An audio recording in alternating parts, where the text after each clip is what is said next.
Really excited for this series. I'll say this, Tim.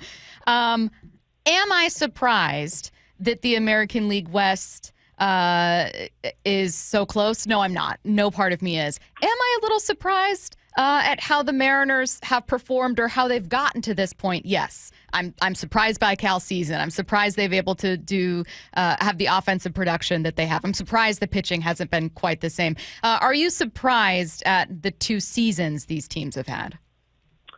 I'm not surprised because I've been surprised about 1,000 times this baseball season. I have been wrong at so many turns. It has been unbelievable. The best part about this sport is how unpredictable it is. Just when you think you understand it, you realize that you don't.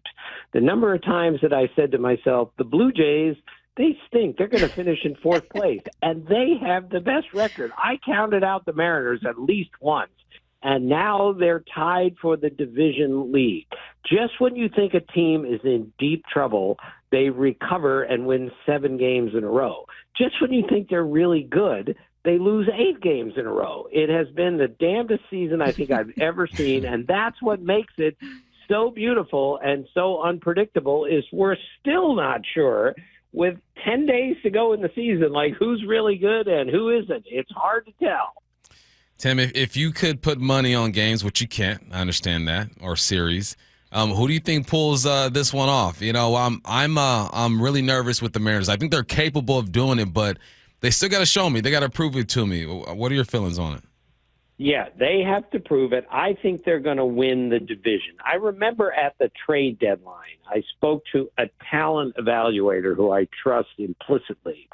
And I said, is there anything about the Mariners that worries you? Because we all know, you know, just when you get excited about the Mariners the last few years, something goes wrong. And he said, no, I'm not worried about anything with the Mariners. They're that good. That's what he told me at the trade deadline. And they've started now to play like a team that doesn't really have any significant weaknesses. So I really like where the Mariners are right now. I think they are good enough to win the division, win the pennant, and win the World Series with, of course, a bunch of things falling in the right place.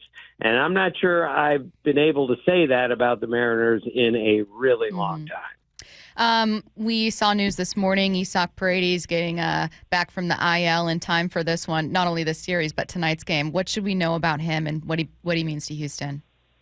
Well, I'm surprised he's coming back because I was told also at the trade deadline there is no way he's going to be able to play again this year, and now he's back. Now, he's been out for a long time, and to ask him to come back, and because he's a good hitter, and he's a very productive player, but ask him to come back after this amount of time off and just pick up where he was, that's an awful lot to ask. And the other reason I like the Mariners where they are right now is, first off, the Astros can pitch with anybody, especially out of their rotation. It's so good.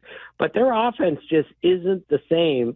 And if now with Yordan Alvarez with a bum ankle, we're not sure how many runs they're going to score. So that's why Paredes, it's so important that he comes back and produces right away because they're going to need it because, you know, the Mariners are not just a team that can outpitch you as has been the case for years, but now they have a team. This is arguably the best offensive team I've seen from the Mariners in maybe 20 years. We know Cal's having his historic year in his moment, but what does a productive series do for a guy like Julio who's having a great second half to the season or after the All-Star break, but kind of gets lost in the mix? Yeah, well, I think Julio really benefits from the year that Cal Raleigh's having. I think he really benefits that, you know, the upgrades they made with Suarez and with Naylor at the corners. So now Julio doesn't go out there saying, well, I got to carry the team, which I think he's done at times, and this is not a game where you can say, I'm going to carry things for the whole team. So I think it puts him in a great position. We know how much better he is the second half of the season than he is the first, not just this year, but virtually every year he's played. So I think he's in a position to be a real star for this team in the regular season and then also in the postseason.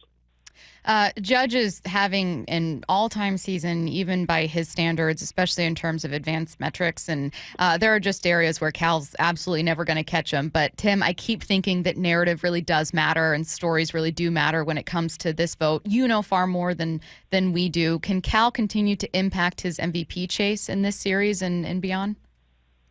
Yes, I think he's got a legitimate chance to win the MVP, which is really saying something given the year that Aaron Judge is having. And Aaron Judge just pulled his team out of another big hole, and suddenly they've got a chance to win the division or be the first wild card team.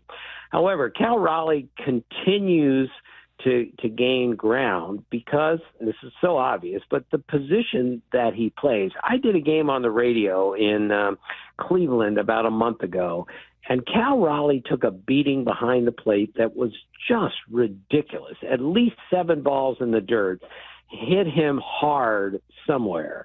And he fell in the dugout trying to catch a foul pop-up. And I kept thinking, this guy's going to hit 60 homers this year, and this is the beating that he is taking on a daily basis. That's going to win a lot of points for him. Is not just is he a two-way player, he's a catcher, and not just a catcher. He is an elite defensive catcher. So if he wins the MVP, I am not going to be surprised, but it's going to be difficult to do that because Aaron Judge is having just another historic season. What do you make of the rotation over here as it stands? We were kind of skeptical for a minute there, Tim. You know, you come out, you got a lot of expectations. They're going to be the best in the game. Miller gets hurt. Logan gets hurt.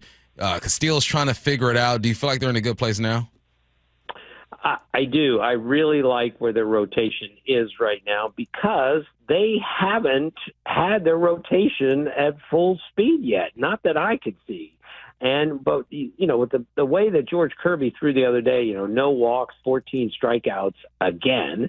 You got Luis Castillo. I don't know how anyone ever gets a hit off of that guy. I did the game in Cleveland I was talking about. Logan Gilbert pitched that game, and he was really good. And, of course, the guy going tonight, Brian Wu, just had a 13 strikeout game the other day. When their pitching is right, and I don't think they've hit their full stride in their rotation at any point this year. When their rotation is right, it's as good as any in baseball. And it sure looks to me like it's starting to line up that way. 5 very good starting pitchers. All right, well, I think that you've left some listeners feeling a little more confident, a little less nervous about this one. Though it's obviously a big series, always nervous when there's a really, really, fun series with a lot on the line, and this is the best time of the baseball season, barring playoffs, of course. He is ESPN's Tim Kurkjian, kind enough to join us on the Emerald Queen Casino Sportsbook Hotline. Tim, we appreciate it. Thanks so much, man. Thanks, Tim. My pleasure. Thank you. Tim and John Morosi, two of the most positive